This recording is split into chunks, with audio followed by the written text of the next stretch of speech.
তারা গৌরহরিকে দেখে একটু সরে দাঁড়ালেন। গৌরহরি বলছেন, কি গো তোমরা আমায় দেখে অমর করে সরে দাঁড়াচ্ছ কেন? এসো এসো, আমার বক্ষ মাঝারে এসো। তাদেরকে দেখে, যেই না গৌরহরিকে দেখে তারা দূরে সরিয়ে দাঁড়িয়েছে। বাবা গৌরহরি বলছেন, তোমরা সরে যাচ্ছ কেন? আমার বক্ষ মাঝারে এসো। বলছেন, দয়াময়, আমরা যে নিচু তালার মানুষ, আমরা যদি তোমাকে ছুঁয়ে দিই আমাদের যে জাত চলে যাবে, তোমার যে জাত চলে যাবে। গৌরহরি বললেন, যাক না যাক, দেখবে এই জাত যেতে যেতে যেতে যেতে একদিন আমাদেরই একটা জাত তৈরি হবে। কি জাত জানো? যেটা হবে বৈষ্ণব জাত। আর সমাজ হবে, গোটা বিশ্বে সমাজ হবে বৈষ্ণব সমাজ। শিগগিরি করে এসো তোমরা আমার বক্ষ মাঝারে। কত বড় দয়ার সাগর দেখুন মা। গৌরহরির কথা যদি সারা রাত ধরে বলা যায় তবুও শেষ করার নয় মা। কারণ গৌরহরি আমাদের কলিহত জীবের, কি বলবো, মস্তকের মণি, তার থেকেও ঊর্ধ্বে যদি কিছু থেকে থাকে। তাই বেশি বাড়াবো না গৌরচন্দ্রিকা, ছোট করে গাইবো, লীলায় পরিবেশন করতে হবে। তাই আজ আমার গৌরহরি সকল ভক্তগণকে সঙ্গে করে নিয়ে নদিয়ার রাজপথে কি করছেন জানেন মা? আজ খেলাইবি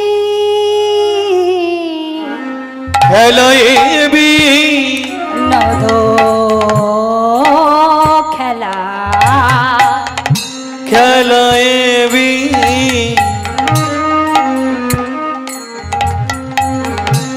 খেলাইবি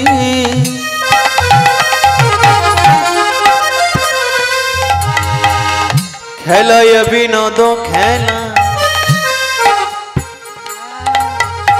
আমার গোরা বন মালি খেলাইবি নদ খেলা আমার গোরা বন মালি রে পুলি নেবি হার করে ভক্ত মণ্ডলী রে। পুলি নবী হার করে আমার ভক্ত মণ্ডলী রে। যে পুলি নেবি হার করে ভক্ত মণ্ডলী রে। পুলি নবী হার করে ভক্ত মণ্ডলী রে। বিহার করিছে বিহার করিছে বিহার করিছে বিহার করিছে ওই সুরধ্বনির তীরে গোরা বিহার করিছে। সুরধ্বনির তীরে গোরা বিহার করিছে ভক্তগণকে সঙ্গে লয়ে বিহার করিছে। ওই ভক্তগণকে সঙ্গে লয়ে বিহার করিছে।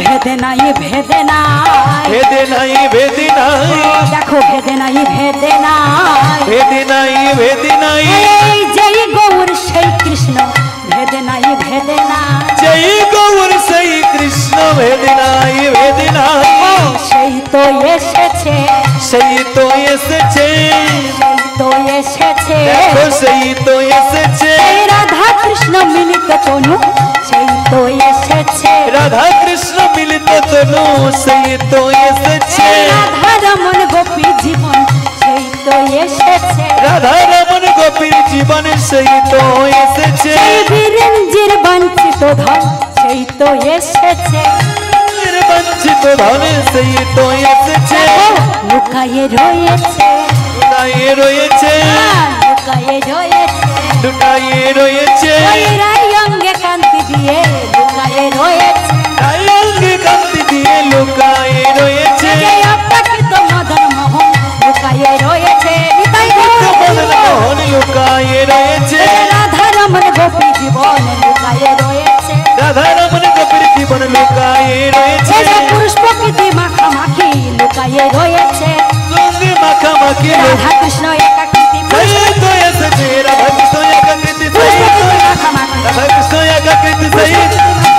রাধা কৃষ্ণ একাকী দিন কৃষ্ণকে দে মাখামাখি সেই তো এসেছে সেই তো এসেছে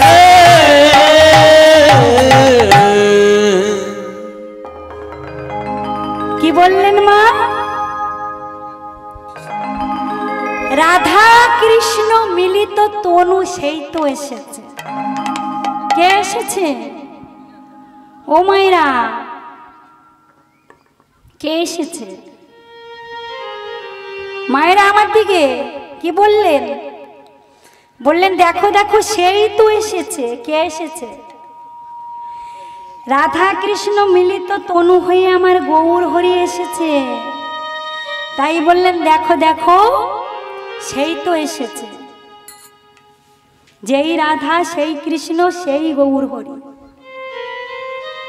তাই তো মা, রাধা কৃষ্ণ মিলিত তনু আমার গৌর হরি রাস বিলাসের শেষ পরিণতি।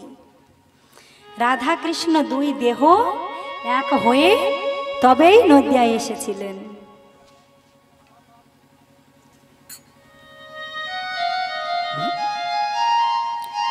গৌরহরি কিন্তু গোবিন্দ কিন্তু একা একা আসেননি মা। গোবিন্দ বা রাধারানীর প্রেমে ঋণী ছিলেন। সেই প্রেম ঋণ শোধিবার তরে ভগবান যেটাই করে তার পেছনে কারণ থাকে মা। কারণ ছাড়া ভগবান কিছুই করেন না। ভগবান গোবিন্দ যে শ্রীধাম নবদ্বীপ ছেড়ে নবদ্বীপ শ্রীধাম বৃন্দাবন ধাম ছেড়ে নবদ্বীপে এলেন, এর পেছনে অনেক কারণ আছে, কিন্তু সবচেয়ে বড় কারণ হলো রাধারানীর প্রেমে ঋণী ছিলেন আমার গোবিন্দ। রাধারানী এতটাই ভালোবাসতেন আমার গৌর হরি গোবিন্দকে, গোবিন্দ রাধারানীর প্রেমে ঋণী হয়ে গিয়েছিলেন। তাই গোবিন্দ আমার বলেছে ও গো রাধে, ও গো রাধে, তব প্রেম ঋণ আমি শোধিব কেমন করে। রাধে, তুমি যে আমায় এত ভালোবাসো, তোমার প্রেম ঋণ আমি কেমন করে শোধব? তোমার এই প্রেম ঋণ আমি যে শোধিতে পারবো না। তাই কইছন রাধা প্রেমা, কইছন মধুরিমা, কইছন সুখে তু হুব, এতিনে বাঞ্ছিত ধন ব্রজে না হইবে পূরণ, ভাবিয়া না দেখিনু মুইও, ভাবিয়া দেখিনু মনে শ্রীরাধার স্বরূপ বিনে, এ বাসনা কবু পূর্ণ নয়। তাই রাধা প্রেমে গুরু করি, রাধা প্রেমে কান্তি ধরে, নদিয়াতে হইব।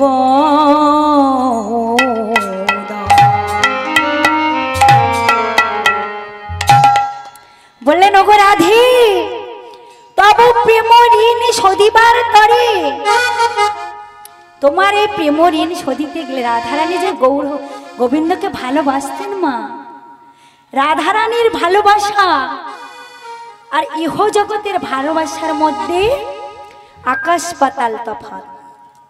কেন জানেন? রাধারানীর প্রেমের সঙ্গে আমাদের মানব জাতির যে প্রেম, সেই প্রেমের তুলনা করা অপরাধ। কারণ রাধারানী যে আমার গোবিন্দকে ভালোবাসতেন, সেই ভালোবাসার মধ্যে কোনো কামনা বাসনা ছিল না মা। রাধা কৃষ্ণের ভালোবাসার মধ্যে কোনো কামের গন্ধ ছিল না। আর আমাদের মানব জাতির যে ভালোবাসা, কেমন বাসা মা? ভালোবাসা কেমন? আমাদের মানব জাতির যে ভালোবাসা, কাউকে পাওয়ার জন্য আমরা ভালোবাসি, নিঃস্বার্থে কেউ কাউকে ভালোবাসে না মা। পৃথিবীতে যেই বলুন না কেন, সবাই সবাইকে স্বার্থের জন্য ভালোবাসে। কারণ এই দুনিয়াটা এই কলিযুগে স্বার্থে ভরে গেছে। স্বার্থ ছাড়া মানুষ এক পা চলে না। কিন্তু রাধা গোবিন্দের যে প্রেম, এই প্রেমে কোনো স্বার্থ ছিল না মা। আত্মেন্দ্রিয় প্রীতিবাঞ্ছা তারে বলে কাম, কৃষ্ণেন্দ্রিয় প্রীতিবাঞ্ছা ধরে প্রেম নাম। নিতাই গৌর হরি বল। রাধা গোবিন্দের যে প্রেম, এই প্রেমের সঙ্গে ইহ জগতের প্রেমের তুলনা করা মহাপাপ। এই জগতে অনেকেই অনেক ছেলেমেয়েরা আছে বাবা, রাধা গোবিন্দের রাসলীলা, আপনাদের দিকে রাস হয়? রাস হয় মা আপনাদের দিকে?